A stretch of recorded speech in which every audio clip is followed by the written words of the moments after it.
Hujan lebat yang melanda wilayah Kelurahan Gilimanuk, Kecamatan Melaye, Jumat dini hari mengakibatkan 13 rumah warga di lingkungan Samiane terendam banjir.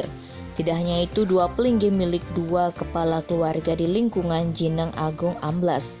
Lurah Gilimanuk, Ide Bagus Tony Wirahadi Kusuma mengatakan pihaknya sudah meninjau lokasi bencana tersebut.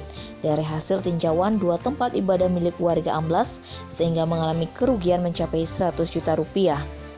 Sementara banjir yang terjadi di lingkungan Samiane membuat 13 rumah warga tergenang air. Tony menambahkan, hujan lebat disertai angin kencang mengakibatkan volume air meningkat. Kemudian tidak adanya drainase atau saluran air membuat tempat tersebut menjadi langganan banjir.